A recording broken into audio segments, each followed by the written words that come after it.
Mi agradecimiento principalmente es a los dos médicos que hoy nos acompañan en este tema. Antes que nada les sugiero a todos que apaguen sus micrófonos para que no se acoplen.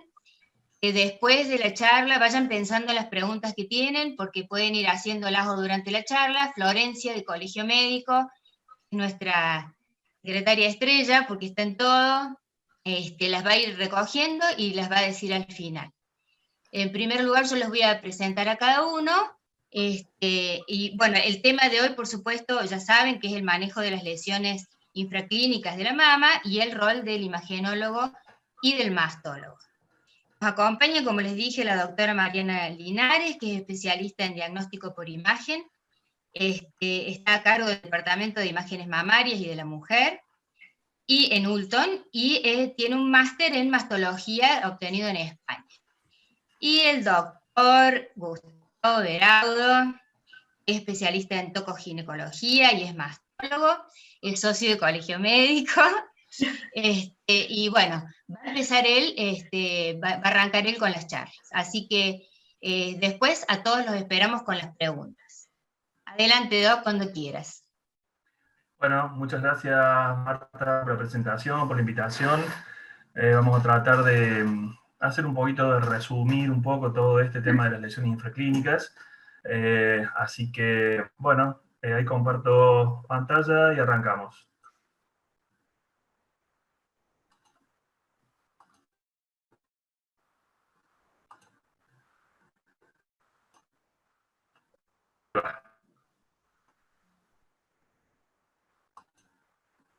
Bueno, perfecto.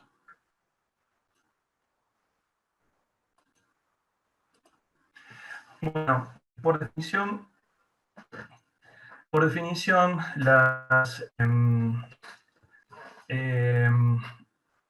lesiones infraclínicas de mama son aquellas lesiones mamarias que palpables, ya sea porque tienen un tamaño muy pequeño, tienen una consistencia similar al tejido mamario y solo son detectadas por estudios de imágenes.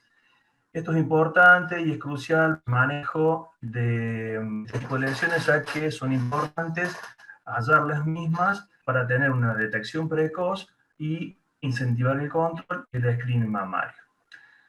Es muy importante cuando estamos hablando de este tipo de patología el trabajo en equipo entre los mastólogos, los imagenólogos y los anatomopatólogos. Por parte de las imágenes tenemos el pequeño arsenal que con mamografía, ecografía, magnificación, tomosíntesis y resonancias. ¿Qué vamos a buscar para ver este tipo de lesiones infraclínicas? Básicamente buscamos microcalcificaciones, masas, asimetrías, distorsiones. Esto después Mariana va a ampliar un poquito más sobre este tema. ¿Cómo tenemos un diagnóstico patológico de este tipo de lesiones? Tenemos herramientas como la core biopsy o biopsia con aguja gruesa, las biopsias heterotáxicas guiadas por mamografía o bajo guía ecográfica, las biopsias con aguja aspiración al vacío y las biopsias radioquirúrgicas. Una vez que nosotros tenemos esas lesiones o descubrimos esas lesiones, es muy importante el tema de la marcación prequirúrgica para orientarnos e ir a buscar esa lesión y extirparlas.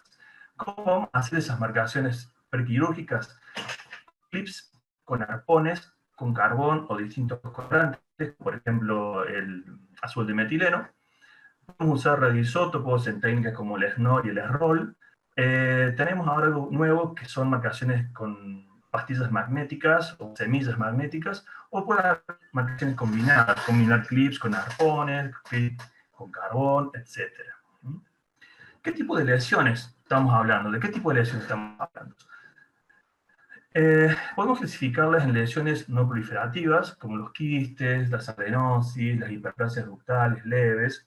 Las lesiones proliferativas sin atipías, como la hiperplasia ductal florida, la adenosis esclerosante, la cicatriz radiada, los papilomas, las lesiones columnares. Las lesiones proliferativas con atipía, como la hiperplasia ductal atípica, la hiperplasia lobulizar atípica, el carcinoma lobulizar in situ, la atipia epitelial, y los carcinomas in situ e invasores, ya sean ductales o lobulizares. ¿Qué son las lesiones proliferativas? Son un grupo de lesiones epiteliales morfológicamente diversas, originadas a la unidad ducto lobular. Su diagnóstico puede implicar un incremento variable de riesgo para un carcinoma invasor. Se puede presentar de distintas maneras, por medio de microcalcificaciones, por un hallazgo en una biopsia incidental, por masas, distorsiones o por un derrame por pezón. Existe clasificación de categorías de informes de biopsia con aguja gruesa, la cual hay 5 tipos y fundamentalmente vamos a detener en el tipo 3, que son las lesiones benignas con un potencial biológico incierto, como son los papilomas, las cicatrices radiadas, las lesiones esclerosantes complejas, la neoplasia lobular, entreepitelial, la proliferación epitelial ductal atípica, los tumores filoides. ¿Y por qué digo que nos vamos a detener un poquito acá? Porque después los otros cambios que ya son más sospechosos, más atípicos, no habría demasiada duda en cuanto a su manejo o cómo encarar este tipo de problema, pero sí en este tipo de patologías benignas con potencial biológico incierto. Entonces, ¿qué deberíamos hacer ante un informe por punción, biopsia o histológica, ya sea por core biopsy o biopsia en aguja por reacción del vacío de estas lesiones, como benigna pero con potencial biológico incierto? Bueno, estas lesiones pueden ser las siguientes. El papiloma introductal, que es una lesión benigna, caracterizada por la formación de ejes fibrovasculares revestidos por células epiteliales y presencia de células mioepiteliales. Los hallazgos en las imágenes pueden estar por ecografía, por un quiste con un contenido por dentro, por un derrame, por un nódulo. Cuando una imagen quística que presenta acumulación de ecos en un sector y no se movilizan, tiene una alta sospecha de tumor y el informe debe ser bien descriptivo para diferenciar su benignidad o malignidad. El doble color puede ser de utilidad. Lo habitual es que si se sospecha una lesión papilar por clínica o imágenes en la biopsia debe ser quirúrgica y si el diagnóstico por biopsia con aguja gruesa es de lesión papilar, se debe realizar una biopsia radioquirúrgica. Si hay derrame sospechoso por pezón y no hay nódulo ni imágenes, incluso en resonancia, también se impondría una biopsia quirúrgica. Acá podemos ver unas imágenes de las lesiones de tipo papilares. ¿Qué conducta tenemos que tener del diagnóstico de un papiloma por biopsia percutánea? Si el papiloma tiene atipía, una biopsia radioquirúrgica. Si el papiloma es sin atipía y es un hallazgo incidental, que aparece por una biopsia por otra situación, se puede realizar un control. Si el papiloma es sin atipía y se obtuvo por una biopsia de aspiración al vacío, se puede dar. Si el papiloma es fragmentado, se realiza biopsia quirúrgica. Pero todo acá tiene una trampita. De acuerdo a lo que dice la Sociedad Argentina de Mastología, en ausencia de otras indicaciones de precisión, los datos actuales abogan por la observación como alternativa a la cirugía en papilomas benignos, incidentales, pequeños y con una concordancia radiológica. En la práctica diaria, los patólogos prefieren la lesión quirúrgica cuando las muestras de core biopsy son múltiples y fragmentadas. Entonces, para concluir con el manejo de los papilomas, es discutible porque muchos patólogos prefieren las biopsias radioquirúrgicas o la escisión completa de este tipo de lesiones, porque justamente pueden estar fragmentadas y no pueden dar una definición contundente si esto es benigno o es maligno. Entonces, si la escisión de esta lesión de los papilomas es por una aspiración al vacío y sale prácticamente todo, podríamos decir que es la situación ideal, ¿no es cierto? Pero también tenemos que adaptarnos a los recursos que nosotros tenemos en nuestro ámbito laboral. Entonces, yo particularmente lo que haría en estos casos es, si puedo contar con una biopsia de aguja de aspiración al vacío, fantástico. Y si no, lamentablemente deberíamos hacer una biopsia radioquirúrgica con una marcación previa, en el caso de no ser una lesión palpable, que es el que nos trae actualmente. Pasamos a otro asunto. La cicatriz radiada, que es una lesión esclerosante compleja, que es muchas veces llamada la simuladora, porque hay imágenes bastante controvertidas. Es una lesión histológica caracterizada por presentar una forma estelar constituida microscópicamente por un centro fibroelástico y bandas de tejido conectivo que contienen lóbulos canadenses. Se trata de entidades idiopáticas no relacionadas a cirugías o traumas previos, y existen hipótesis que hablan de una injuria local, originando una fibrosis, una ectasia o una obliteración ductal, o una inflamación crónica. La apariencia mamográfica es la de un área de distorsión con espículas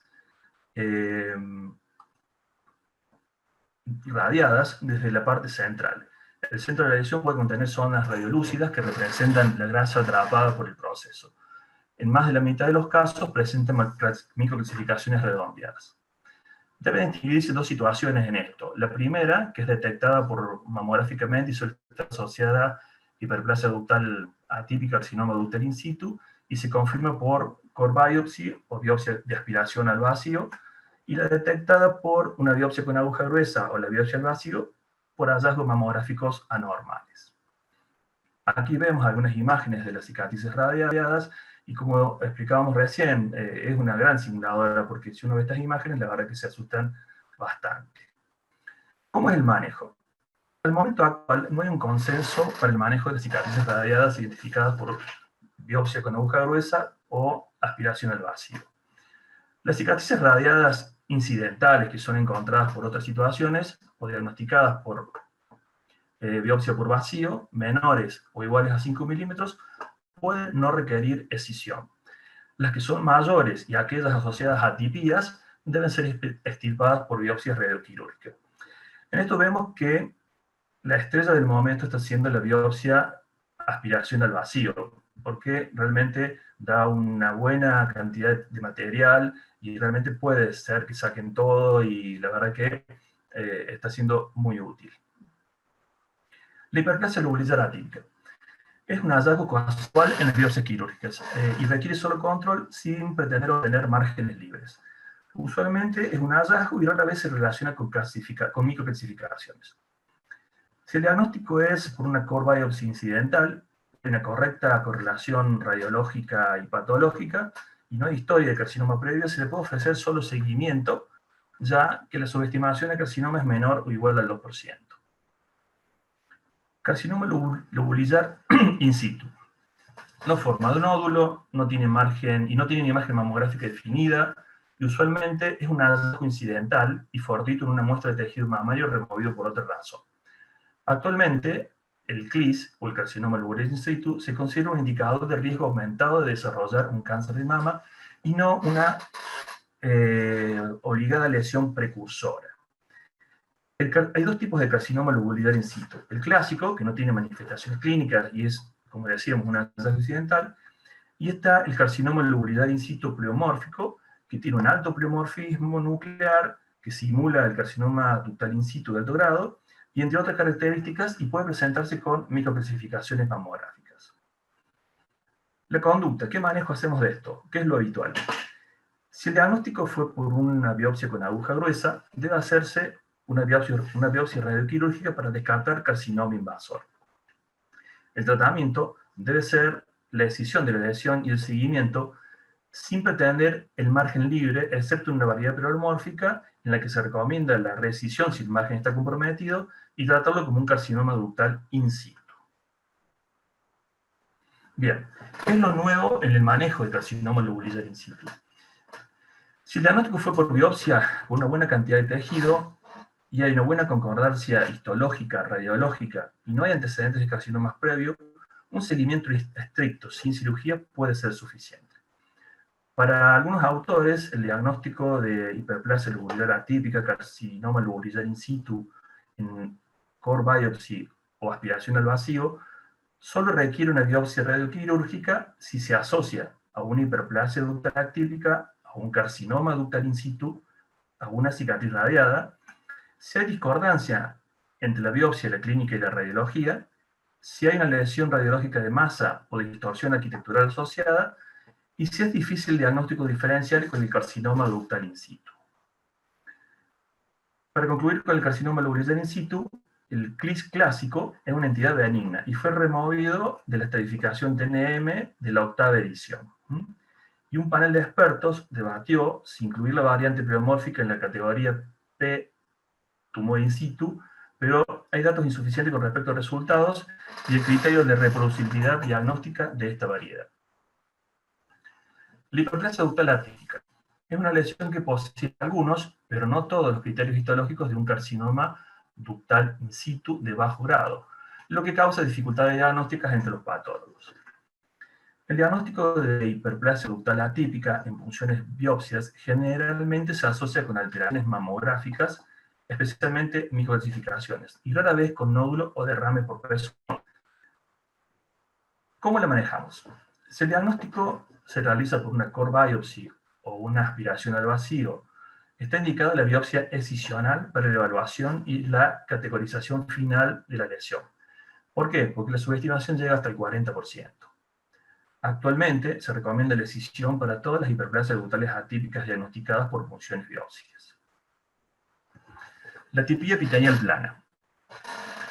En la atipia epitelial plana por core biopsy, si hay calcificaciones residuales o hiperplasia ductal atípica, carcinoma ductal in situ asociados, está indicada la biopsia radioquirúrgica. En las puras y con correlación radiológica patológica, si todas las microcalcificaciones fueron removidas, la subestimación es suficientemente baja como para ofrecer una observación solamente como una alternativa a la cirugía. En vista del potencial de malignidad, no se recomienda la resección, en vista del bajo potencial de malignidad, no se recomienda la resección si hay márgenes positivos en la atipia epitelial plana en una biopsia quirúrgica. Los márgenes. ¿Qué hacemos con los márgenes en este tipo de lesiones? La presencia de hiperplasia ductal atípica, hiperplasia lobulizar atípica, carcinoma lobulizar in situ, en el margen de la resección quirúrgica, no es indicación de cirugía adicional, ya que la meta de la resección es excluir un carcinoma invasor. Ni se recomienda el informe de los mismos cuando no haya mayor patología. Es decir, si nosotros tenemos un caso, operamos una hiperplasia ductal atípica, el margen no es tejido sano, no hace falta una resección. Simplemente con solo excluir el carcinoma estamos suficientemente tranquilos. En pacientes con carcinoma invasor, la presencia de hiperplasia ductal atípica, hiperplasia lobulizar atípica y carcinoma lobulizar in situ en los márgenes de la resección no se asocia con riesgo aumentado de recurrencia local. En cambio, si en los márgenes de la resección encontramos carcinoma ductal in situ, se aconseja y se debe hacer la resección de dichos márgenes, hasta obtener márgenes libres. Los mucoceles son lesiones benignas, posteriormente fueron vinculadas con hiperplasia ductal atípica, carcinoma ductal in situ, CLIS y el carcinoma invasor mucinoso o coloide. La forma más frecuente de presentación en la mamografía son microcalcificaciones y en menor medida nódulos. En la ecografía, los hallazgos más habituales son quistes únicos o agrupados que pueden estar asociados a calcificaciones y nódulos murales. Para los mucoceles puros, por biopsia con aguja gruesa o con biopsia con aspiración y con condacia radiopatológica, un seguimiento estricto puede ser considerado en lugar de una excisión quirúrgica. La biopsia radioquirúrgica es necesaria si hay un diagnóstico de mucocele asociado a hiperplasia ductal atípica, hiperplasia lobulizar atípica, CLIS o cicatriz radiada para descartar un carcinoma. Bueno, ¿cuáles son las recomendaciones? ¿Cuáles son las recomendaciones para el manejo de las lesiones con potencial maligno incierto diagnosticadas por punciones y la correlación radiopatológica? Hiperplasia ductal atípica. La recomendación habitual es siempre la biopsia excisional. Esto es a modo de conclusión, por así decirlo, ¿no? Si la lesión es focal y ha sido removida completamente para algunos autores, el seguimiento puede justificarse. Esa lesión debe ser menor a los 6 milímetros. Si la lesión, la atipia epitelial plana, si la lesión es pura y todas las microcalcificaciones fueron removidas, el seguimiento es posible. Excisión si hay microcalcificaciones residuales. Los mucoceles puros, sin atipia y correlación radiopatológica, y con correlación radiopatológica, el seguimiento puede ser considerado. Los papilomas. Es aceptable la observación en papilomas benignos, únicos o pequeños, incidentales, diagnosticados por una biopsia de aspiración al vacío. una lesión papilar con atipía no debería clasificarse como papiloma, y sí como hiperplasia epitelial plana o hiperplasia ductal atípica de acuerdo al tipo de atipía encontrado. En la cicatriz radiada incidental sin atipía puede ser observada si la lesión fue removida totalmente. La hiperplasia lobulizar atípica, pacientes con esta patología incidental y una correcta correlación radiopatológica, se puede hacer un seguimiento. En el carcinoma lobulizar in situ, clásico, incidental y con buena correlación radiopatológica, se ofrece seguimiento, y en el pleomórfico, como dijimos hace unos instantes, debería tratarse con cirugía como un carcinoma ductal in situ. Una vez que nosotros, ¿cómo llegamos a todos estos diagnósticos? Porque casi todas estas lesiones dan clínica, no dan clínica, y las imágenes son todas bastante parecidas. Una vez que obtenemos los diagnósticos, deberíamos hacer lo que llamamos una biopsia radioquirúrgica. La biopsia radioquirúrgica es un procedimiento capaz de establecer un diagnóstico y un tratamiento de lesiones malignas o premalignas no palpables. Tiene un algoritmo propio, que es reconocer la imagen, marcarla, realizar la resección, confirmar la imagen en la pieza, después lleva un procesamiento específico de ese material y un diagnóstico definitivo. Aparte, este algoritmo también debemos confirmar la resección completa de la lesión y el estado de los márgenes. ¿Cómo debe ser esta cirugía, esta biopsia radioquirúrgica? Debemos orientar la lesión en la mama viendo todos los estudios por imágenes. La operación o la cirugía debe realizarse dentro de las 24 a 72 horas post-marcación, en lo posible, en el día, y siempre cuidando de que no se mueva el arpón, por ejemplo, si está marcada con arpón. Es muy útil dibujar en la mama el sitio de ingreso de la aguja, la proyección de la lesión, el área de secar, qué tipo de incisión podemos hacer. Eso nos puede guiar mucho, nos puede ayudar mucho, y también es muy bueno estar presente, si se puede, en el momento de que se realice este tipo de marcaciones, estar presentes junto con el imagenólogo, porque también nos ayuda a orientarnos, tener una imagen como tridimensional de toda esta situación de la lesión infraclínica. Además, se puede colocar más de un arpón para limitar las lesiones, por ejemplo, en los carcinomas in situ que son un poco extensos, o que son varios focos, está bueno por ahí poner varios arpones para poder resecar todo lo necesario. Lo ideal es no fragmentar la pieza quirúrgica, realizar una resección única, completa y definitiva, y por supuesto colocar los reparos para que los patólogos puedan realizar un diagnóstico correcto. ¿Cómo confirmamos la lesión de la exéresis? Se confirma por una mamografía de la pieza quirúrgica, o eventualmente una ecografía se puede hacer de la pieza que se obtiene de la lesión. Si no hay lesión dentro del espécimen que entregamos para el control, deberíamos ampliar las resecciones hasta obtener una imagen de esa ampliación, lo cual no deja de ser un gran problema, porque tampoco podemos sacarle la mitad del pecho si no encontramos las lesiones. La imagen de la pieza quirúrgica debe ser vista por el cirujano. Eso es muy importante, que el cirujano actuante pueda llegar a ver la imagen en la mamografía, por ejemplo, de la resección que se realizó. Y luego entregar la pieza al patólogo con los detalles de la resección. ¿Qué complicaciones podemos llegar a tener en las biopsias radioquirúrgicas? Que en la resección no esté la lesión, que no haya presencia de colorante, un clip, o la cicatriz de la punción. Muchas veces solemos ver la cicatriz del trayecto de la aguja gruesa que llega a la lesión. Otras veces puede haber una movilización del arpón. También podemos tener infecciones, hematomas, una punción o una rotura de la prótesis en pacientes que tienen prótesis. Y los colorantes, como el carbón activado, por ejemplo, pueden dejar tatuajes en la piel. Como conclusión, y para ir cerrando, es muy importante el manejo multidisciplinario de las lesiones subclínicas. Se acabar con un abanico de posibilidades importantes de lesiones de distinto potencial de malignidad y malignas, que nos suponen un gran desafío para el manejo de estas pacientes. Debemos informar, explicarle, ser muy claros con las pacientes de los pasos a seguir con este tipo de lesiones y el manejo de las mismas, ya que algunas veces va a requerir más de una intervención, por ejemplo, en el caso de que necesite una resección por ser un carcinoma o porque nos quedamos cortos con los bordes. Y fundamental, muy importante es una comunicación muy fluida y un intercambio con los imagenólogos y los patólogos, porque esto es un trabajo en equipo, se tiene que trabajar en equipo.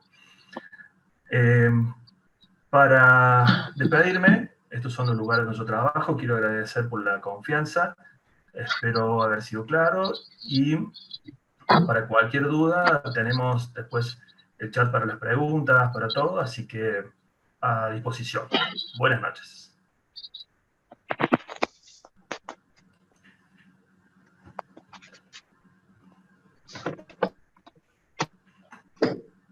Bueno, Mariana, muchas gracias. Gustavo estuvo parado. Así que ahora, Mariana, te estás preparando para arrancar la charla. Activo mi pantalla.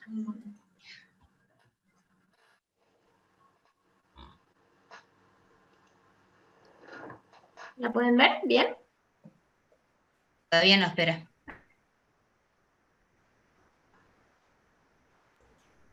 Avísame cuando la puedan ver. Se ve bien, se ve bárbaro, Mariana. Bueno, buenas noches a todos. Un gusto estar acá. Gracias por la convocatoria, gracias al colegio, a María Marta por la presentación y a Gustavo por estar presente también. Bueno, yo me presento María Marta, mi nombre es Mariana Linares, yo estoy trabajando en el Instituto Hulton, estoy desempeñándome en el área de imágenes mamarias de la mujer. Y bueno, agradezco la convocatoria para poder acercar un poquito el área de las imágenes de mama a la práctica cotidiana, que creo que es importante, creo que les puede ser muy provechoso a todos en el consultorio, tanto a los que hacen consulta clínica como a los que hacen cirugía de mama. Un poco lo que decía Gustavo, también es mi intención transmitirles la importancia de trabajar en equipo. A muchos de los que están acá no los conozco, pero sí los molesto por teléfono, llamándolos por pacientes o mandándoles mensajitos por WhatsApp. Pero bueno, creo que es la forma más fructífera de trabajar cuando podemos compartir el resultado del trabajo, creo que se potencian los resultados positivos. Así que bueno, me voy a enfocar más bien en lo mismo que habló Gustavo, pero desde el área de las imágenes. Bueno, cualquier consulta me la pueden ir dejando en el chat. Voy a comenzar entonces una breve introducción sobre las lesiones con potencial de transformarse en malignas. Se conocen desde hace mucho tiempo y a lo largo de la historia han ido mutando, digamos, en cuanto a su manejo, porque pues, ha ido cambiando el algoritmo diagnóstico y también la forma de controlarlas, si se operan, si se les da quimioprevención. Todo lo que vayan a ver en esta clase es una actualización desde el año 2018 hasta ahora es lo que se sabe, pero me enfoco más bien en transmitirlo desde la parte de las imágenes, ¿sí? Todas las lesiones subclínicas son aquellas que no se pueden palpar y como resultado aparecen en los controles mamográficos o ecográficos que se realizan las pacientes. De ahí la importancia de tener, digamos, buenas imágenes de mama, con gente capacitada. Todas estas lesiones se originan en la unidad terminal ducto lobulillar y tienen una arquitectura y una citología diversas, ¿sí? Ya las vamos a ver cómo las clasificamos, un poco lo que ya habló Gustavo, ¿sí?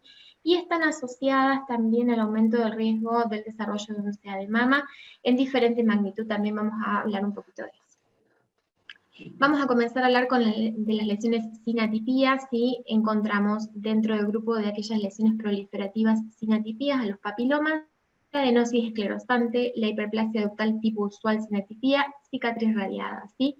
Estamos hablando de que este grupo de lesiones tienen un riesgo relativo de cáncer de 1,5 a 2 en comparación con el riesgo absoluto anual que tiene una paciente que es de 0,3%, ¿sí? O sea que tienen incrementado un poquito el riesgo del desarrollo de úlcera de mama en relación a aquellas pacientes que no presentan las lesiones, ¿bien? Comenzamos hablando de la adenosis esclerosante. Una adenosis esclerosante es una patología totalmente benigna, ¿sí? Que se encuentra de forma incidental cuando nosotros los imagenólogos vemos en general microcalcificaciones, las vamos a biopsiar y nos encontramos que el resultado de la anatomía patológica es una adenosis esclerosante. O sea, no vamos a biopsiar lesiones pensando con el diagnóstico presuntivo en adenosis esclerosante, sino que se trata de un diagnóstico incidental, ¿sí? Es una enfermedad es una patología que es más común en premenopáusicas y forma parte de lo que se denomina la enfermedad fibroquística. Tiene una variable expresión, se puede expresar como nódulos, distorsiones, pero lo más común es encontrarlas con microcalcificaciones que se asemejan en su morfología a las de el carcinoma ductal in situ o CEDIS, como le voy a decir en la charla. Vamos a ver ahora una imagen de una mamografía en sus incidencias media lateral y craneocaudal, ¿sí? Donde no sé si pueden verlas con claridad, pero se ve un grupo de microcalcificaciones heterogéneas agrupadas. Es un único grupo, ¿sí?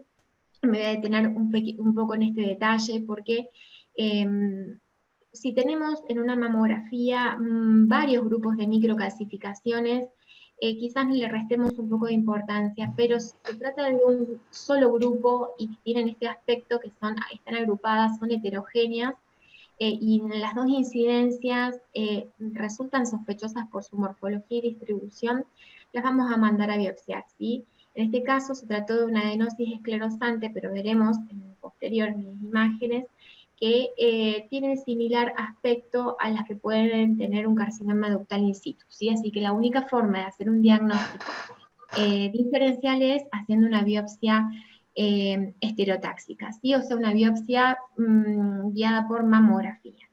Pueden optar, ¿sí? Y acá otro comentario que les quiero hacer, por una biopsia con aguja gruesa vía estereotáxica o por una biopsia asistida por vacío, ¿sí? Que es la que estaba hablando Gustavo. ¿Cuál es la diferencia? La disponibilidad en el medio, ¿sí? La biopsia asistida por vacío es un procedimiento que no está disponible en la práctica habitual, creo que aquí en Río Cuarto no hay, en Córdoba sí hay, se usa un sistema asistido por vacío que reseca una muestra mucho más grande porque usa una aguja que corta, tiene una cuchilla que corta mayor cantidad de tejido, la aspira, ¿sí? Y el volumen obtenido es mucho mayor. Es por eso que en muchos casos, si las lesiones son muy pequeñas, con una biopsia asistida por vacío se pueden resecar completamente, y ya vamos a hablar un poquito más de eso. Y la biopsia estereotáxica de aguja gruesa es una biopsia guiada por mamografía con aguja gruesa que también puede obtener material para el diagnóstico histopatológico, pero de menor volumen, ¿sí? Estamos hablando de que usamos una aguja de unos 9 gauge en una biopsia asistida por vacío y en una estereotáxica usamos una de 14 o de 15, ¿bien? Hay mucha diferencia en el calibre, digamos. La hiperplasia tipo usual, que antes se conocía como hiperplasia típica, también se expresa como microcalcificaciones. Van a ver que muchas de estas patologías, la expresión común son las microcalcificaciones, ¿sí? También es un hallazgo incidental y con hacer una biopsia es suficiente, digamos. Si yo tengo un grupo de microcalcificaciones que son sospechosas, hago una biopsia y el resultado es una hiperplasia tipo usual, me quedo tranquilo, ¿sí? Siempre que haya una concordancia, y es donde intervenimos los imagenólogos, una concordancia entre el grado de sospecha que nos despiertan las microcalcificaciones y el resultado que recibimos de la anatomía patológica, ¿sí? Siempre hay que hacer un control de calidad después de hacer una biopsia, que tiene que ver con confrontar el resultado de la anatomía patológica con la sospecha imagenológica que tengo de la lesión que he biopsiado, ¿sí? Para asegurarnos de que hay concordancia, ¿bien? Vamos a hablar de este caso, un caso que me tocó a mí, de una hiperplasia ductal de tipo usual, una señora que fue mandada a estudiar por una resonancia porque tenía una asimetría en mama izquierda, que fue un BIRAT 0 en su control mamográfico, le pedimos unas tomas con magnificación, persistía la asimetría, su doctor le ha pedido una resonancia y vemos una pequeñísima lesión en hora 12 de mama izquierda, ¿sí? Esta es una secuencia con sustracción, estamos en un corte axial, en hora 12 de mama izquierda, tenía un realce precoz, heterogéneo y una lesión de tipo no masa, ¿sí? O sea que no era una lesión nodular, ¿bien? Que realzaba precozmente y tenía márgenes indistintos, así que le hicimos un second look ecográfico, ¿sí? Otra cosa muy importante, cuando soliciten una resonancia de mamas, la resonancia magnética es un excelente método de diagnóstico en las manos adecuadas, digamos. Tiene que tener la persona que informa resonancia de mamas tiene que además poder hacer ecografía de mama y poder interpretar mamografías, ¿sí? Porque es muy importante manejar todas las metodologías diagnósticas a los fines de que el resultado del método diagnóstico le facilite la tarea al mastólogo y no lo perjudique, ¿sí? No le vuelva más dificultoso, ¿sí? Si les va a pasar, o puede pasar muchas veces, que piden una resonancia con esperanzas de que les aclare el panorama y el resultado en realidad termina complicando todo. Entonces, nada, hay que hacer una interpretación global entre la ecografía y la resonancia, es muy importante. Sobre todo en el caso de esta paciente, por ejemplo, donde después de hacerle el second look ecográfico vemos que tenía una lesión muy pequeñita, en hora 12 de mama izquierda, de márgenes indistintos, con un leve halo ecogénico, no vascularizada, pero era coincidente con el hallazgo que habíamos visto en la resonancia, por lo cual le pusimos un 4 y mandamos a biopsia, ¿sí? Esas son las fotos de la biopsia, pueden observar el trayecto de la aguja, bien, y el resultado de esta biopsia fue una hiperplasia ductal, por lo cual, bueno, nos quedamos tranquilos, bien. Continuamos. Los papilomas, bueno, ya Gustavo habló de los papilomas, que son lesiones que tienen delicados ejes fibroconectivos con una vascularización central y pueden ser intraductales o puede haber una papilomatosis múltiple, ¿sí? Los intraductales son retroolares, únicos y en general se encuentran en la luz de los ductos dilatados y tienen una lesión sólida. Y aquí es muy importante y es trascendental el Doppler. ¿Por qué? Porque el requisito fundamental para que una lesión intraductal sea considerada un papiloma es que tenga el Doppler positivo, ¿sí? O sea, que esté vascularizada. Todas aquellas lesiones que pueden parecer sólidas, que están en la luz de los ductos, que no se movilizan con el decúbito, pero que no tienen Doppler, las podemos descartar como papilomas, ¿sí? Porque al no tener un eje fibroconectivo central con un vaso, no pensamos que sea un papiloma, ¿bien? Se reconocen mediante ecografía y otra cosa es muy importante que cuando le hagan el Doppler también tengan la particularidad de setear bien el equipo porque muchas veces la vascularización que tiene es muy sutil y si le hacen demasiada presión o si configuran mal los parámetros del Doppler, no les va a dar Doppler negativo, ¿bien? Bueno, la papilomatosis múltiple son papilomas que son periféricos, se pueden palpar y en ecografía se ven como nódulos sólidos con crecimiento, ¿sí? La clínica que dan pueden tener telorragia, ¿sí? Pueden tener secreción hemorrágica por pezón, y la conducta es, acá voy a hacer un paréntesis porque habitualmente la conducta era la exéresis completa para el diagnóstico, la cirugía de Urban II, o bien se puede en algunos centros y gente con experiencia y en casos seleccionados hacer una biopsia asistida por vacío, resecar completamente la lesión y la paciente se puede controlar, ¿sí? Es una alternativa que está surgiendo en el último tiempo. Una alternativa a la cirugía habitual es hacer una biopsia asistida por vacío y mandarla a la paciente a control sin necesidad de intervenirla quirúrgicamente. Les presento un caso de una paciente que nos tocó a nosotros también. Esta señora venía a su control mamográfico anual. Vamos a ver solamente la mama derecha, sí, porque es la que nos interesa. Les pido que miren bien la mamografía. Una señora que yo diría, bueno, tiene las incidencias cráneo-caudal y la oblicua media lateral. A simple vista vemos que tiene una CRB, diría yo, sí, con predominante tejido glandular retroareolar, bien, pero no le hemos visto ninguna lesión de trascendencia a simple vista. Pero, y acá viene el pero, es cuando se hace la ecografía y aparece ese nodulito. nódulito hipoecoico de márgenes indistintos, diría yo, ¿sí? Que estaba localizado en región retrovelar de mama derecha. Bien, tenemos la foto de la ecografía y le hicimos una elastografía también. Esa es otra metodología diagnóstica que disponemos. Es una herramienta adicional que presenta la ecografía que sirve para orientarnos un poco más en el grado de dureza que tienen las lesiones. ¿Sí? La elastografía lo que cuantifica es la dureza de las lesiones. Bien, y en esta foto que está pintada de colorcitos pueden ver que la lesión presenta un grado de elasticidad menor que el resto del tejido graso que está a su alrededor. Bien. Ahora bien, ¿qué pasó cuando colocamos el examen Doppler?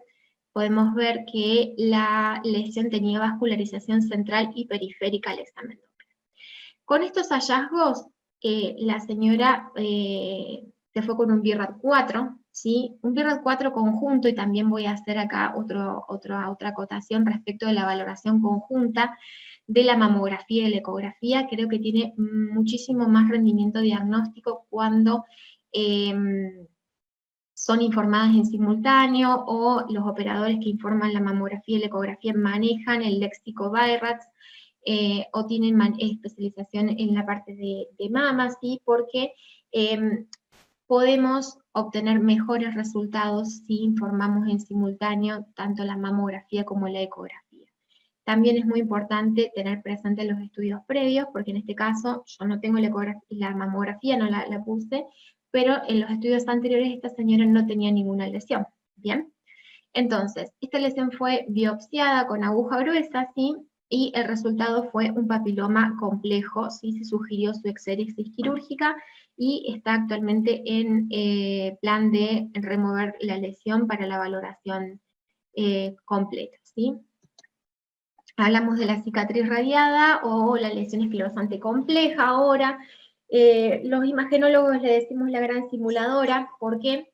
Porque cualquier imagenólogo que ve la lesión de una cicatriz radiada, una lesión esclerosante compleja, se asusta.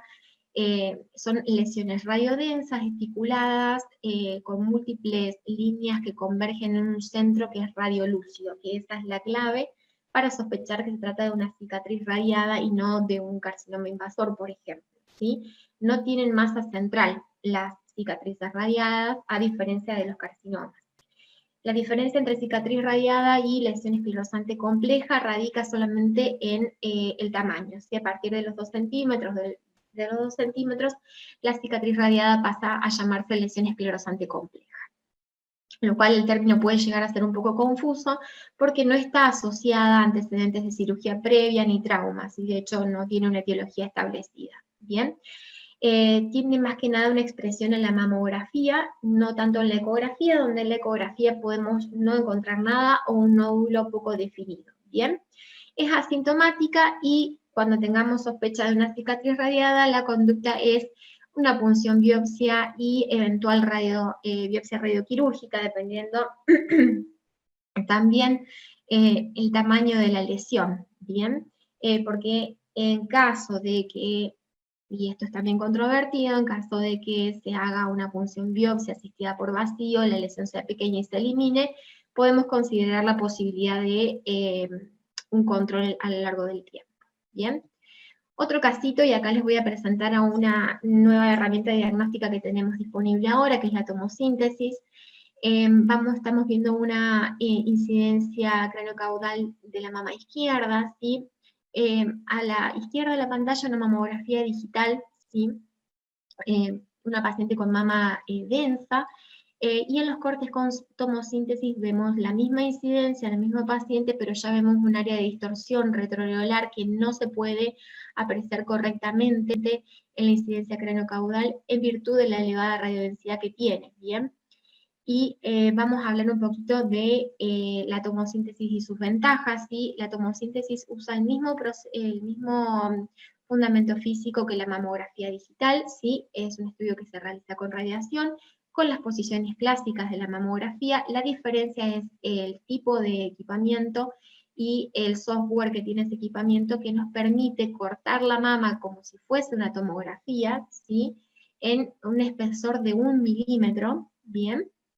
para poder verla en diferentes planos y poder apreciar si existe alguna lesión que esté superpuesta a la estructura glandular y que, sobre todo en pacientes con mama densa, la estructura glandular se solapa y no la podemos ver, como es el caso de esta paciente. ¿Bien?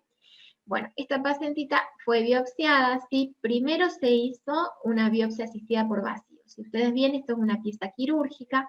En esta pieza quirúrgica podemos observar que hay un área radiodensa central donde existen las secuelas de la biopsia asistida por vacío, que son esas áreas radiolúcidas, ¿sí? Y posteriormente se ha marcado con clip, y cuando se decide la resección quirúrgica, se coloca un arpón, que es el alambre que ustedes pueden ver por encima, el trazo, digamos, radio denso que ven por encima para señalar la lesión, porque es una lesión no palpable, para facilitar la tarea del cirujano, ¿bien? Se puede marcar con clips solamente, se puede marcar con clips. El problema es que los clips son muy pequeños y muchas veces se pierden cuando se saca la pieza quirúrgica, el patólogo no los puede ver, son como un poquito más difíciles de maniobrar, ¿sí? Pero bueno, con el arpón también tiene sus dificultades, ya vamos a hablar un poquito de lo que es biopsia radioquirúrgica más adelante. Una breve mención de las lesiones mucociliares, que serían las precursoras del carcinoma mucinoso. La expresión que tienen las imágenes es un poco errática, porque pueden ser quistes con contenido de mucina, o bien ductos que extravasan al intersticio. Tienen una asociación a carcinoma ductal in situ, el SEA mucinoso y la hiperplasia ductal atípica, y se pueden expresar como microcalcificaciones atípicas, y en eco podemos encontrarlas como nódulos hipoecoicos que pueden tener refuerzo acústico posterior o no. Eso nos hace pensar en su contenido seroso, en su contenido mucinoso. Y sí requieren cirugía porque se encuentran asociadas a otro tipo de lesiones. Bien, hasta acá hablamos de las lesiones proliferativas que no tienen atipias y que se controlan a intervalos habituales y no requieren quimioprevención. Bien, o sea que todas estas lesiones de las cuales estuvimos hablando las vamos a controlar imagenológicamente, como habitualmente lo hacen en una paciente, y no le vamos a dar quimioprevención habitual. Eso también es otro dato. Vamos a comenzar a hablar ahora de las lesiones con atipía, donde tenemos englobadas a la hiperplasia de células columnares con atipía, la hiperplasia ductal atípica, nuestro amigo el carcinoma ductal in situ, y la OMS incluye además dentro de este grupo de lesiones con atipías la neoplasia intraepitelial, la hiperplasia epitelial plana con atipía, y la neoplasia intraepitelial ductal, la hiperplasia lobulillar atípica y el carcinoma lobulillar in situ. En esta diapositiva les hice como una clasificación dependiendo el riesgo, ¿sí? Con colores, para que sea más didáctico. El riesgo moderado, ¿sí? La atipia epitelial plana, ¿sí? Que tiene un riesgo de 0,5% anual.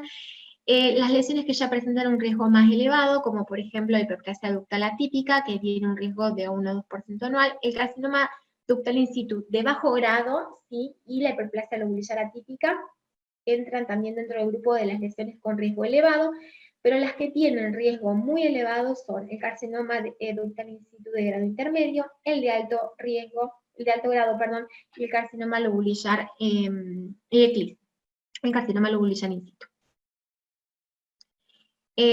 Hay dos clasificaciones, la clasificación tradicional y la clasificación de la OMS, ¿sí? Que es más nueva, digamos, ¿sí? No les vamos a dar trascendencia, solamente las puse a título ilustrativo.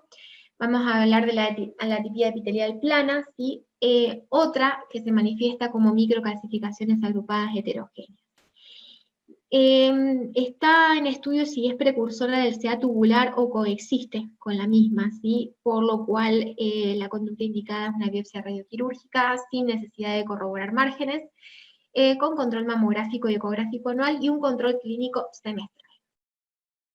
No sé si pueden ver adecuadamente, yo en mi pantalla las puedo ver, unas microcalcificaciones tenues, pero un tanto heterogéneas de distribución lineal. Esta es una proyección magnificada, ¿sí? Que fueron biopsiadas y se trató de una atipia epitelial plana. Hiperplasia ductal atípica, aquí vamos a hacer una salvedad porque es muy importante tener en el equipo de trabajo un patólogo entrenado, pues la diferencia entre la hiperplasia ductal atípica y el carcinoma ductal in situ radica en el grado de extensión particularmente, si es cuantitativa, y eso varía según el observador. Como es una lesión que tiene una alta posibilidad de infraestimación por la biopsia core, ¿sí? Incluso puede ser que una biopsia asistida por vacío también infraestime la lesión, la hiperplasia ductal atípica se opera, ¿sí? Sin corroborar márgenes. También se sugiere un control semestral clínico, mamografía, ecografía anual, y esta paciente puede ser candidata a una resonancia magnética de control anual. Vamos a agregar en este tipo de patología que se puede considerar la posibilidad de incorporar tamoxifeno como quimiopreventivo. Un casito que les presento, esta es una pacientita que tiene unas microcalcificaciones heterogéneas en un cuadrante superexterno de mama derecha, ¿sí? Esta es una incidencia oblicua magnificada, podemos ver el grupo de microcalcificaciones y su traducción en una pequeñísima lesión en la ecografía, ¿sí? Realmente muy sutil, por eso digo que hay que estar entrenado. Creo que la ecografía, de toda la metodología diagnóstica, la ecografía es la más difícil de todas, ¿sí? Requiere mucho entrenamiento y poder posicionarse adecuadamente en la mama, que es una estructura tridimensional y bastante engañosa a veces, ¿bien? La hiperplasia lobulillar atípica, ¿sí? Es un marcador de riesgo, no necesariamente un precursor, ¿sí? Y no hay una clara diferenciación entre la hiperplasia lobulillar atípica y el CLIS. En imagen es un hallazgo incidental y la conducta es una biopsia radioquirúrgica sin necesidad de corroborar márgenes. Se puede incorporar la quimioprevención con tamoxifeno también. Continuamos con la sugerencia de mamografía y ecografía anual y un examen físico semestral. Otro caso, esta es una mamografía donde podemos ver en esos círculos rojos dos grupos de microcalcificaciones heterogéneas de distribución lineal, ¿sí? Que fueron biopsiadas también con el resultado de una hiperplasia lobulillar atípica. El carcinoma ductal in situ. Bueno, el carcinoma ductal in situ puede ser de bajo grado, grado moderado, grado o alto grado, ¿sí? Las células son similares al carcinoma ductal invasor en cuanto a sus características citológicas, la expresión de los genes y los receptores hormonales son similares al carcinoma ductal invasor. El 20% de todas las neoplasias son carcinomas ductales in situ, lo cual nos lleva a pensar en el advenimiento de la mamografía como ha contribuido a incrementar las estadísticas justamente del diagnóstico de carcinoma, y se plantea la disyuntiva de si no existe una sobreestimación por el screening, porque muchos de todos esos carcinomas ductales in situ son de bajo grado y no tendrían repercusión en la vida de la paciente. ¿Bien? Hay un artículo, ese título del artículo es unos investigadores que publicaron un grupo de pacientes a las cuales les hicieron un seguimiento a lo largo de 30 años, ¿sí? Y más de la mitad de las pacientes estudiadas que tuvieron el diagnóstico de un carcinoma ductal in situ de bajo grado no habrían necesitado tratamiento, pues no desarrollaron una enfermedad invasora a lo largo del tiempo. Un casito también de unas manifestaciones de un carcinoma ductal in situ de bajo grado, ¿sí?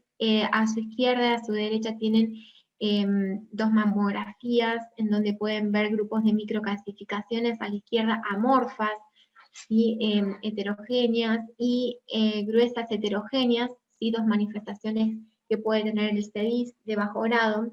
Ambas fueron biopsiadas con el diagnóstico confirmado de un carcinoma ductal in situ de bajo grado.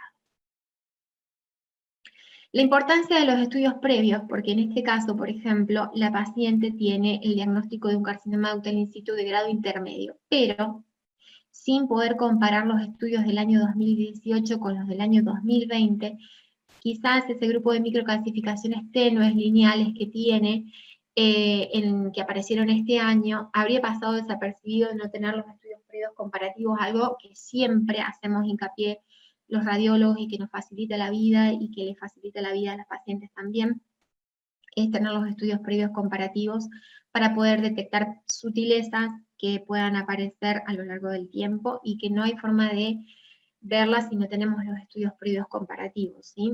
Ahí vemos una mamografía del año 2018, por ejemplo, en sus incidencias craneocaudal y oblicuomedia lateral, donde podemos ver ese grupo de microcalcificaciones sospechosas con diagnóstico de un carcinoma ductal in situ de grado intermedio. Y acá les ilustro un caso que es habitual en la práctica cotidiana y tiene que ver con la presencia de estructuras que se pueden calcificar a lo largo del tiempo, como pueden ser los fibroadenomas, y también puede pasar con los vasos sanguíneos, que cuando comienzan a calcificarse, los depósitos más incipientes de calcio despiertan gran sospecha por la morfología de las calcificaciones. Les coloco la foto de una mamografía donde tenemos un fibroadenoma calcificado y un carcinoma ductal in situ de alto grado para que puedan apreciar la similitud en la morfología y la distribución de las calcificaciones, porque ambas son sospechosas, pero tenemos en el mismo ejemplo una patología totalmente benigna y una patología de alto grado, ¿bien? Es por eso la importancia de también tener un léxico adecuado para poder describirlas, para poder clasificarlas y darles el grado de sospecha que merecen, ¿bien? Eso también es muy importante porque el hecho de tener la adecuada clasificación nos conduce a que la conducta también sea óptima. Un CEDIS de alto grado, ¿sí? Estas calcificaciones lineales, ramificadas, ¿sí? Que aparecieron de nuevo en una paciente que estaba haciéndose sus controles de screening, también de altas sospechas, ¿sí? Fueron biopsiadas, el diagnóstico fue un CEDIS de alto grado. Les presento el Atlas de los imagenólogos de mama. Esta es la última edición del año 2013, el Atlas del Colegio Americano de Radiología, el BIRADS o BIRADS, que incluye en su última edición el léxico para describir las lesiones por resonancia magnética. Bien, esta es la Biblia que usamos los imagenólogos de mama para poder hacer nuestro trabajo cotidiano. Bien. Vamos a hablar rápidamente y un pantallazo de las calcificaciones, ya que todas estas lesiones de las que estuvimos hablando se expresan mayoritariamente por la presencia de calcificaciones. Vamos a hablar un poco sobre el grado de sospecha, la morfología y la distribución. Todas estas calcificaciones que les estoy mostrando ahora son típicamente benignas, ¿sí? Que el imagenólogo las reconozca y las describa como típicamente benignas ya nos deja tranquilos, ¿sí? Son las calcificaciones a nivel del piel, las calcificaciones en vara, las calcificaciones en leche cálcica o en lechada cálcica, las distróficas que aparecen después de los traumas o de las cirugías o de los focos de necrosis grasa cuando se calcifican, las redondeadas puntiformes, las calcificaciones de las suturas, las calcificaciones en anillo, las popcorn y las calcificaciones vasculares.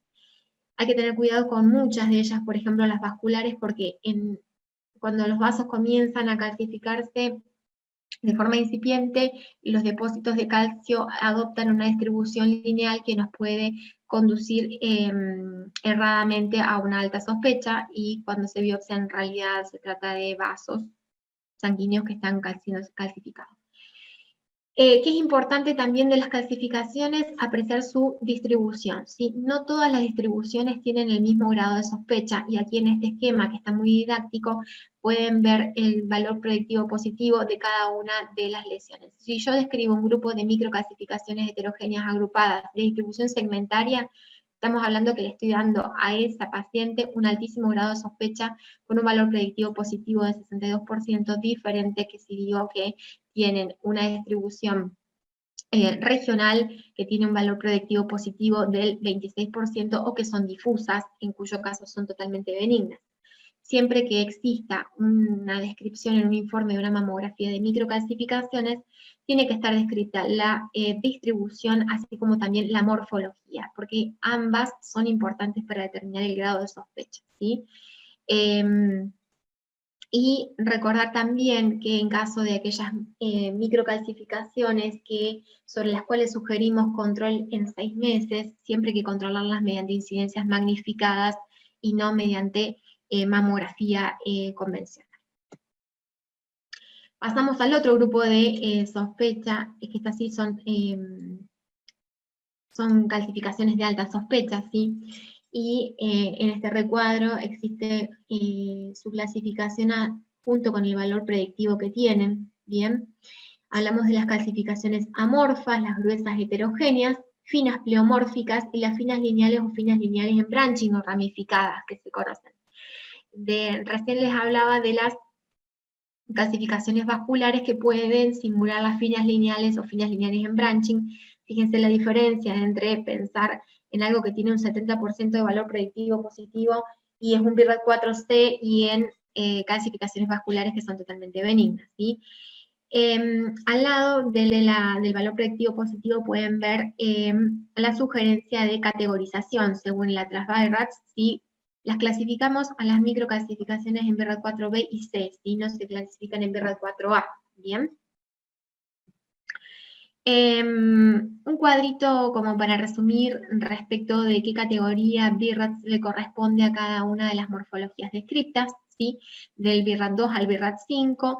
Me voy a detener en el BIRAT 5 para decirles que aquellas calcificaciones que son lineales o en molde, ¿sí? O son segmentarias de novo, ¿sí? O bien están asociadas a otro hallazgo de sospecha, como puede ser una distorsión o un nódulo, son las únicas que llevan un BIRAT 5, ¿bien? Solo vamos a sugerir un BIRAT 3, o sea, un control semestral, en aquellas microcalcificaciones que sean redondeadas o puntiformes y que sea un único grupo, ¿sí? Como les había dicho en el caso anterior, solo las que sea un único grupo.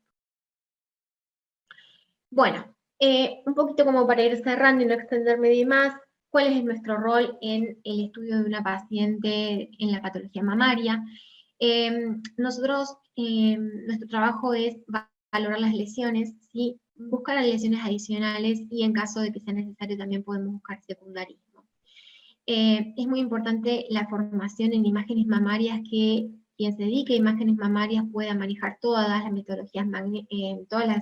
metodologías disponibles, resonancia, ecografía, que pueda hacer intervencionismo y que también pueda interpretar mamografía y tomosíntesis.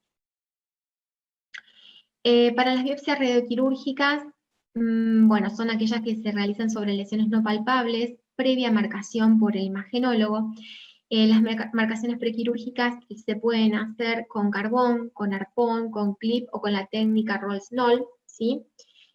Posteriormente la paciente va a cirugía y luego se hace una radiografía de control de la pieza operatoria para certificar que fue incluida toda la lesión sospechosa.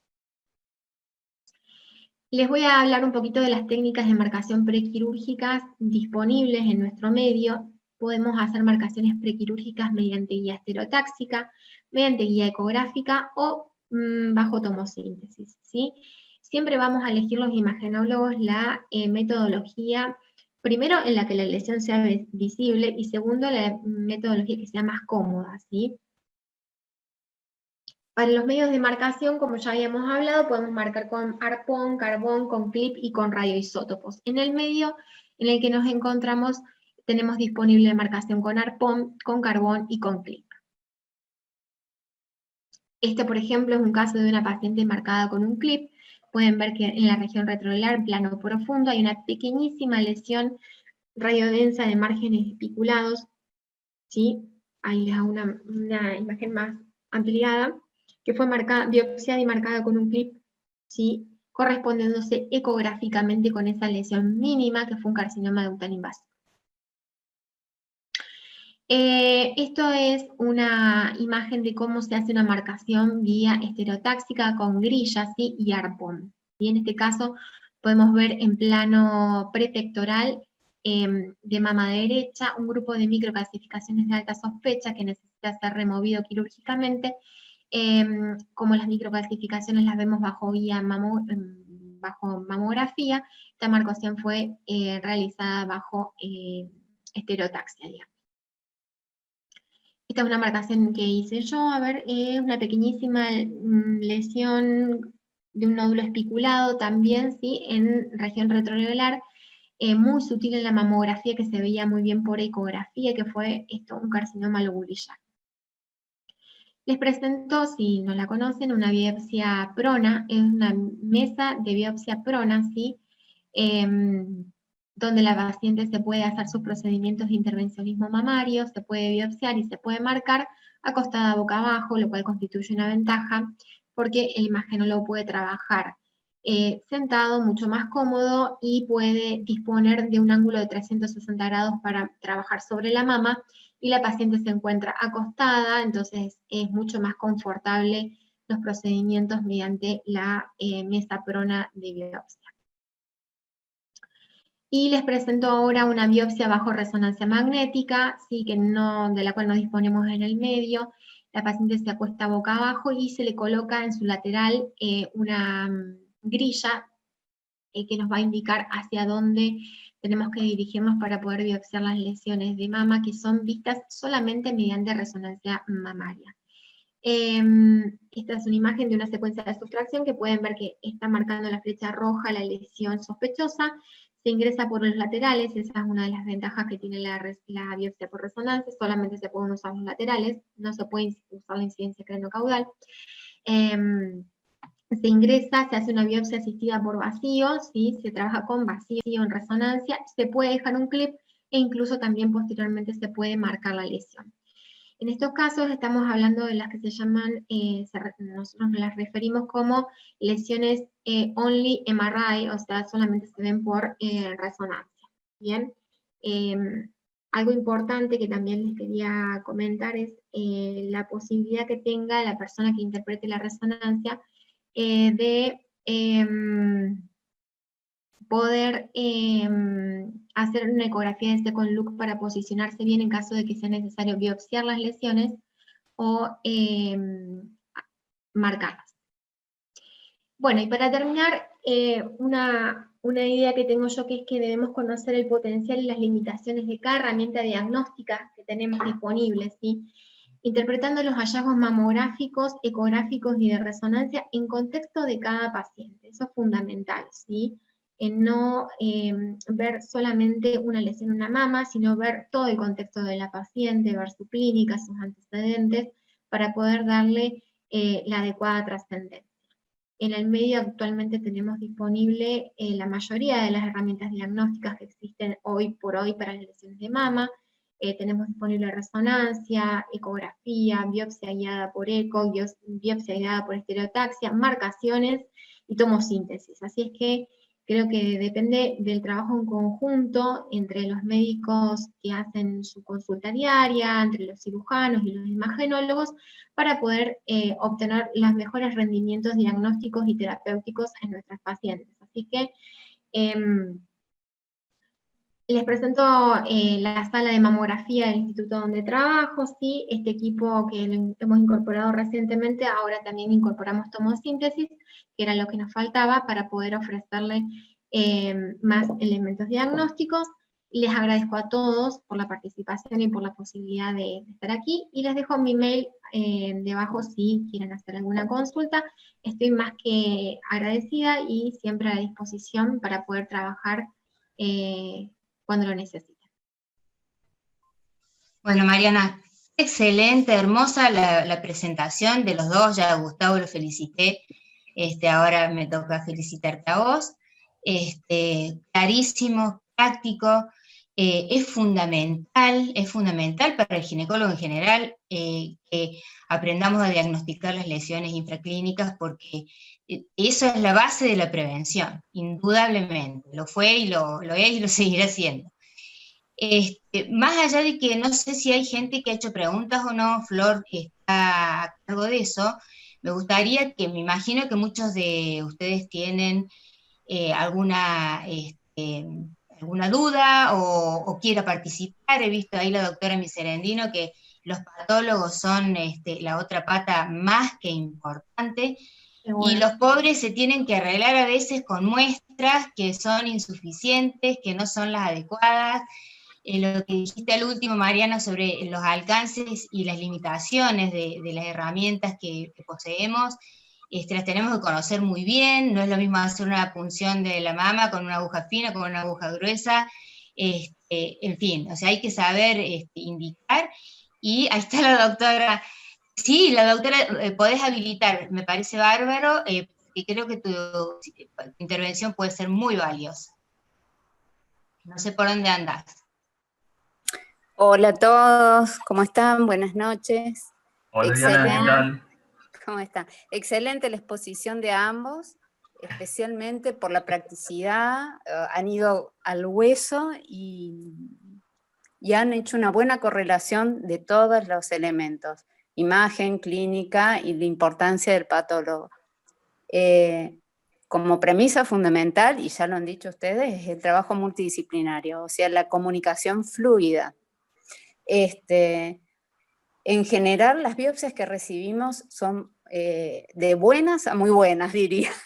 Son muy buenas. Buenísimo. No, es que es cierto. O sea, cuando está bien hay que decirlo, porque eso además incentiva. Y es buena la comunicación. A veces eso se pierde con el tema del papeleo o de lo que transcribe una secretaria, lo que fuera, pero bueno, para eso existe hoy el WhatsApp. Y terminamos hablando del caso con las características que realmente nos importa al patólogo: el tamaño del nódulo, la localización, la categorización por imágenes, la evolución, si tuvo un crecimiento rápido, o sea, por qué llegó al momento de punción, y si llega a haber después alguna discordancia entre lo que uno ve y la sospecha clínica, que también puede ocurrir, que eso hace que aquel médico tratante tome alguna otra conducta, por supuesto.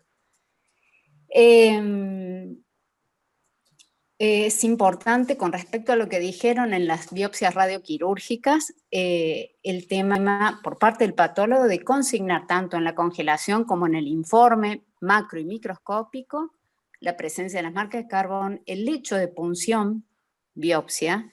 Eso tiene implicancias médico-legales, tiene que estar escrito. Por eso todos esos datos también es importante conocer al momento de recibir la pieza.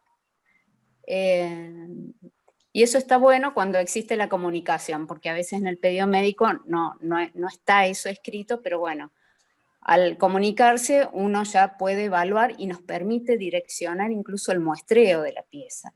Y las imágenes son importantísimas, la descripción, o si vienen acompañadas con la imagen de la pieza operatoria. También eso nos ubica en la pieza al momento de ir a muestrear específicamente las lesiones o de buscar los clips, todo eso. Y con respecto a ciertas entidades que se mencionaron ahí, eso por ahí tiene más importancia para el patólogo.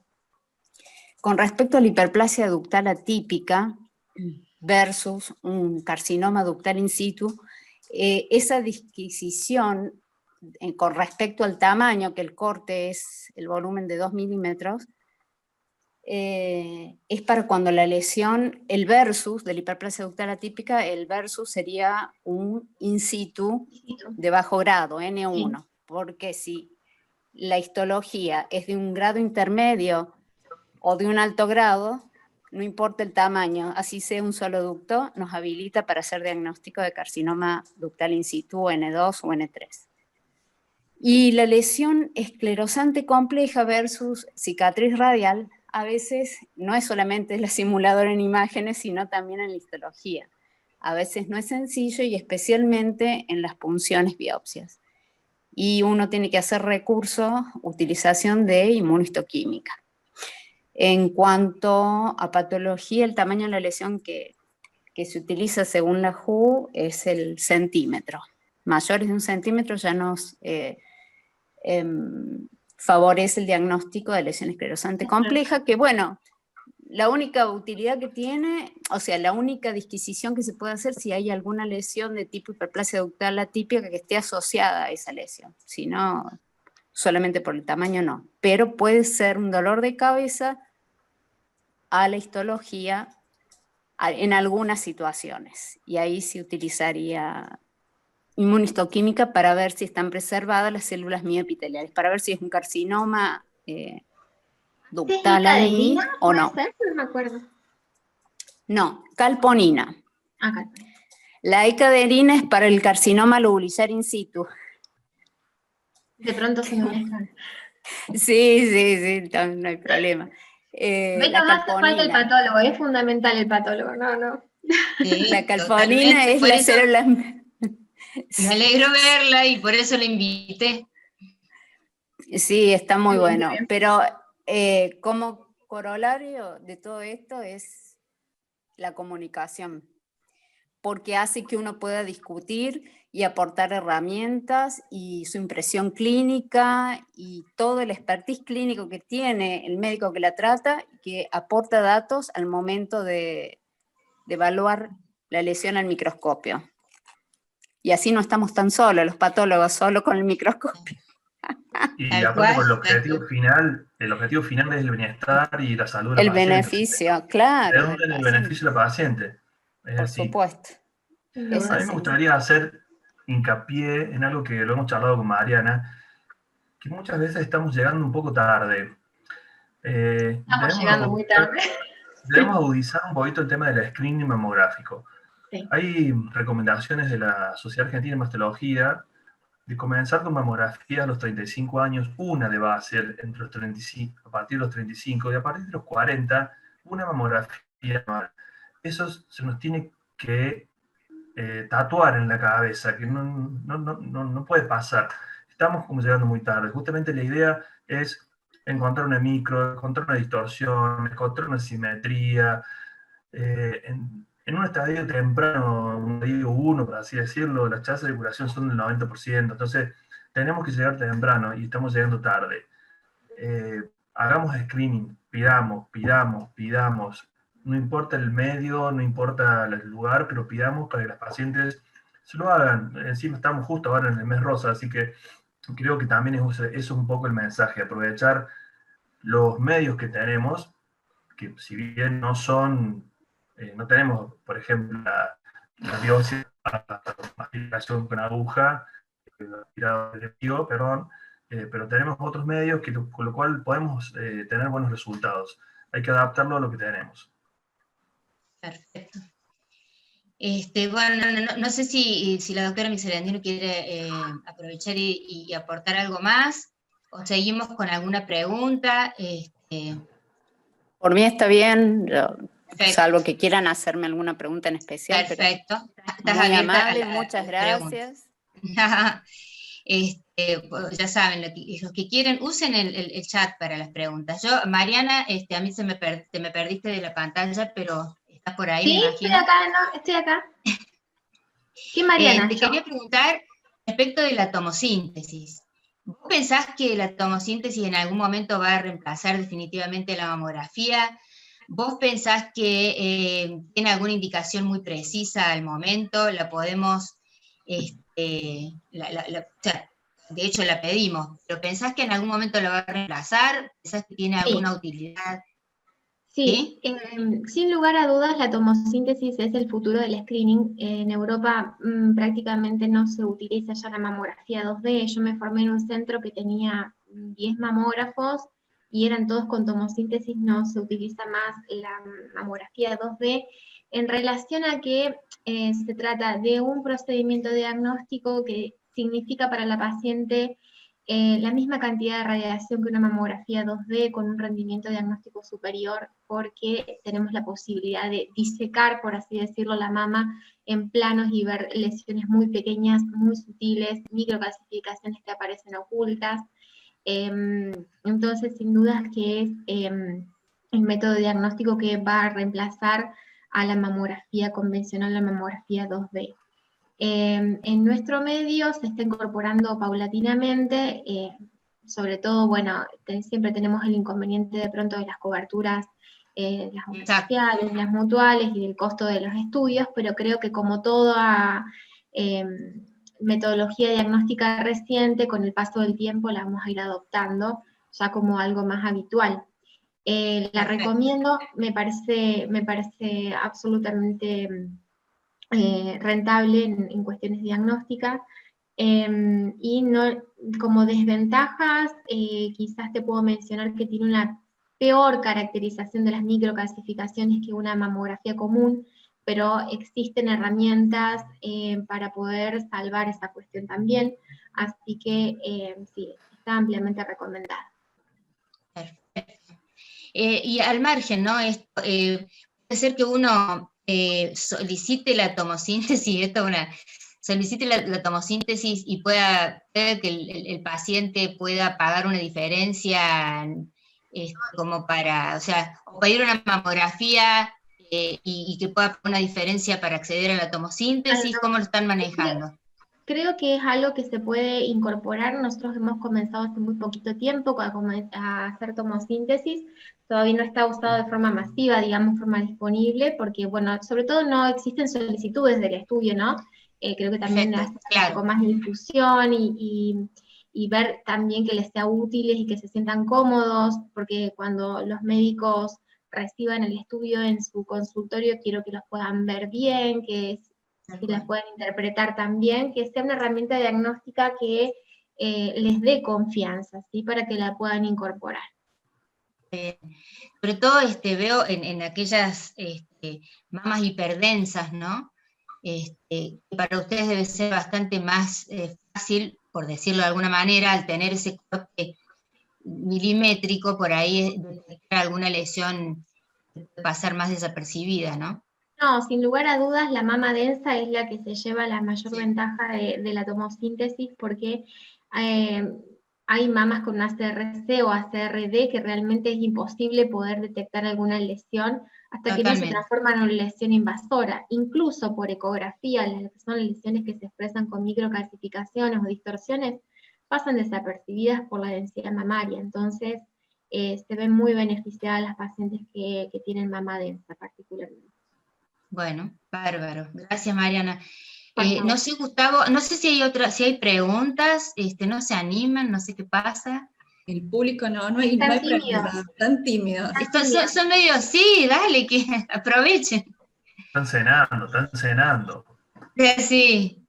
Mira, bueno, ponen, claro, han sido tan claras las charlas que, bueno, Gustavo, también querés agregar algo respecto a lo que piensa que... No, recalcar lo que habló Mariana, lo que aportó Diana, el trabajo en equipo, codo es fundamental, el teléfono al rojo vivo, está bueno estar presente en el momento de hacer las marcaciones, es muy útil, a mí me ha tocado y realmente uno se hace el esquema de la mama en la cabeza, puede entrar a operar y buscar y saber, marcar, comunicación, paciencia y comunicación, básicamente eso.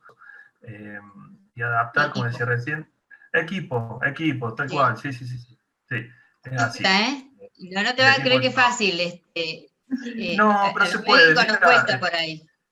Escúchame, con Mariana nosotros nos conocimos por teléfono, hasta que por una paciente en común nos juntamos, charlamos, trabajamos juntos las veces que podemos, que necesitamos, y la verdad que venimos bárbaros, así que es cuestión de charlar, no hay ningún problema. Mira, Gustavo, yo creo que a muchos acá no los conozco, no me conocen tampoco, me deben estar viendo la cara ahora, pero los mantengo al tanto por teléfono, porque bueno, me formé de esa forma, ¿no? Creo que la mejor manera de trabajar es el patólogo de un lado y el mastólogo, la persona que esté haciendo la clínica de la paciente del otro. Entonces soy bastante intensa de pronto por teléfono, pero creo que es lo que corresponde y la que mejor la pasa en todo esto es la paciente siempre. Entonces, disculpen la intensidad, pero de pronto creo que es la mejor forma de trabajar y bueno, siempre a disposición por sugerencias que me quieran hacer, por necesidades particulares que tengan con sus pacientes, de pronto algo que necesiten para poder trabajar mejor, que crean que podemos implementar para mejorar su tarea cotidiana, todas las sugerencias son bienvenidas. Este servicio está a disposición de ustedes. Bárbaro. Bueno, no sé si nadie quiere aportar algo más o si alguna pregunta quedó pendiente. Si es así, daríamos por terminadas las charlas, que fueron excelentes. Así que, y por supuesto, comprometerlos para alguna próxima, algún próximo evento. Y bueno, y por supuesto agradecer a todos los que han estado, que han sido muchos, han sido 30. Así que, bueno, agradecerles una vez más a todos y estén atentos. Colegio Médico desde ya les ofrece a todos la oportunidad de estas charlas. No tienen más que comunicarse con nosotros para tener propuestas de temas. Así que hemos hecho varias este año con el doctor Olmedo respecto a la pandemia y a la cuestión cardiovascular y demás. Así que bueno, agradecerles y esperamos verlos pronto a todos. Gracias a todos por la participación, por la convocatoria, y yo dispuesta, así que cuando les parezca, organizamos alguna otra cosa que le interese a la comunidad médica, así podemos acercarnos un poquito más. Bárbaro. Igualmente, a disposición y Muy bien. bueno, gracias por la invitación y la paciencia. No, al contrario, hermosas las charlas. Bueno, buenas noches para todos. Buenas noches, gracias a todos. Chao, hasta luego. Hasta luego. Ajá.